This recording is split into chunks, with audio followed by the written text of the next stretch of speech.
Hello, everybody. Hope everybody's doing well. We're going to talk a bit about the um,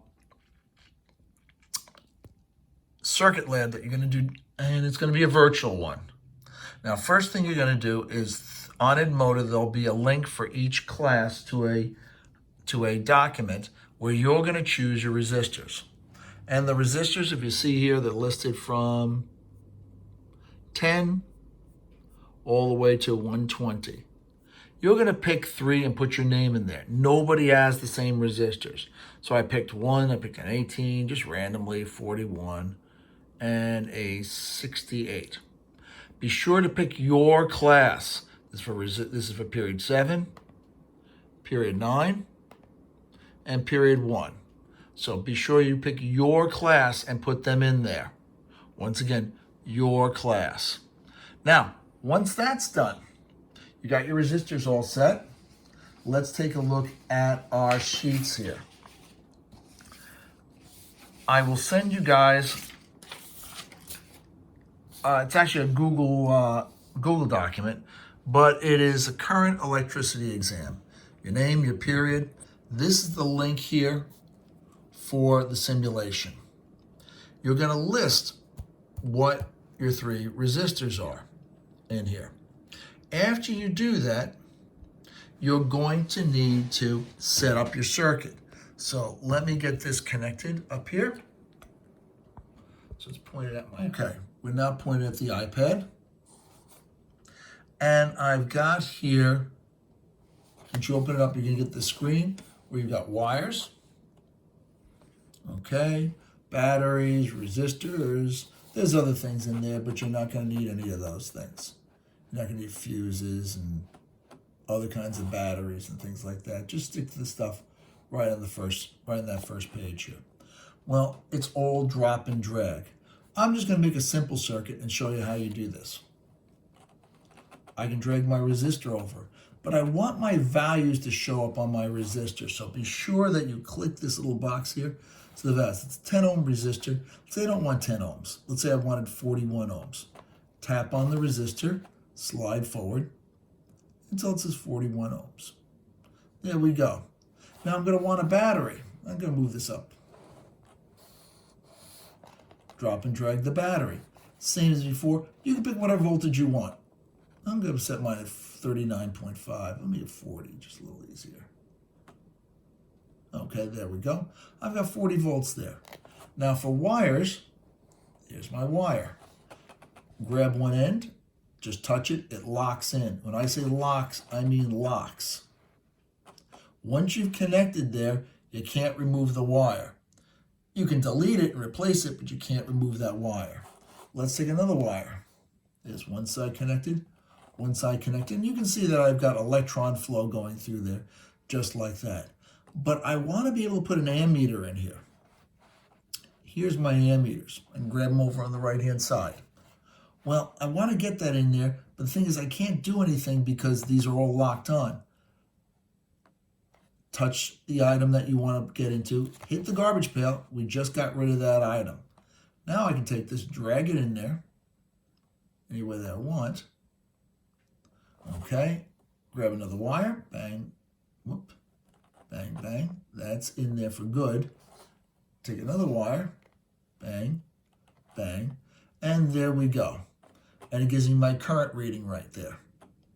Now I also want to do a voltage, a potential reading. So I drag over my voltmeter, okay? And I took the probes and I put them across whatever I want to get the voltage of. Let's say I want to get the voltage of the battery. Take the probe, put it on one side of the battery. I can move wherever I want to. Put that on the other side of the battery, and there's my voltage.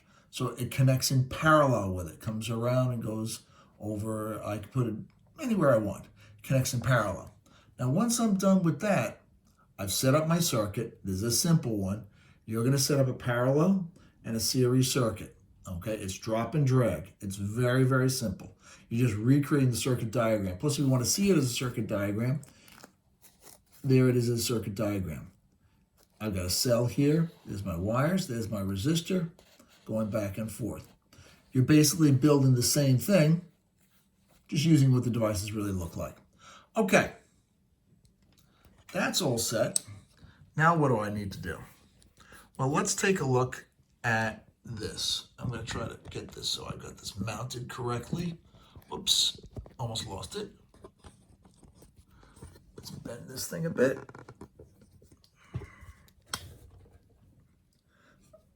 All right, there we go. Come on. My phones are heavy. I tell you, they really are heavy. All right, there we go. So, first thing, we've taken care of that. Wrote everything in. You need to take a screenshot. It's different for each device, okay? And it'll be a useful skill. So take a minute, look up how to take that screenshot. I'm not sure how to do it on Android. You can look it up. It's not a big deal. Any computer, if you're working on a PC, the snipping tool is great. Works really, really well. Okay. On a Mac, look it up. I have Macs. I always have to look up how to do a screenshot. Once I've got that done, you're going to get this document digitally. You can paste this into here and send it to me digitally, which would be just fine. Now, enter your circuit readings here. This is what you're getting off of your diagram that we had before, off of the circuit on the screen. You're just running your resistances in, what the voltages are, and what the current is. The voltages, you got to move the meter from place to place to get your voltages, get that electric potential. Once you've got that all set, well, here comes the part where you got to think a bit. Explain in detail why your current readings make sense. Use the values listed above meaning on your chart, and the equations from your reference table to support your answers. Don't just give me 3 words. I want to see worked out why this makes sense, why those current readings make sense. Then you're going to find the equivalent resistance of that circuit. Then after you do that, explain in detail why your electric potentials make sense. Okay? Use the equations in the reference table to prove your point. Then you're going to do and repeat the entire thing all over again, but you're going to create a parallel circuit with the same exact 3 resistors. Take a screenshot of the parallel circuit, enter your values here. You have to move around your voltmeter to get things done. The ammeters, just make as many ammeters as you need and plop them right into the circuit. Okay? You're going to need 4 of them on both of these. Okay? And your currents. Then very similar questions. Explain in detail where your current readings make sense. Use values listed above and equation from your reference table to support your answers. Find the equivalent or total resistance of the circuit and explain in detail why the electric potential readings make sense. Use the values listed above and the equations in your reference table to support your statements. Okay, guys, that's the whole thing. I know this is a little bit off on the video, but I think we'll be okay. I'm going to ask for you guys to have this thing done by Monday morning, okay? I'd like to get this by 9 o'clock in the morning. If I give it to you now, consider it due Sunday night, okay? But I'm going to give you guys several days to do this. Take care of it.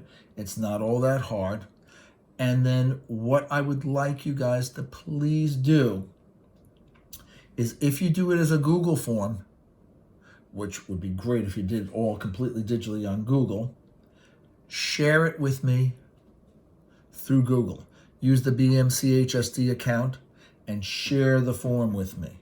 So you can open this. This is a Google form. You can open it up in your Google documents. Okay, do it all in Google, drop and drag, and then send it to me from there. As far as showing equation work and stuff like that, if you want to write it down, take a picture and drop it in here, that would be just fine. I would appreciate that. If that's a problem, let me know and we'll work out something else. If we have to do it by email, pictures and email, we'll do it that way if it has to go that way. All right? Good luck with it, everybody. Try to have a little fun with it. It's a really nice application just to screw around with. All right? Bye-bye now.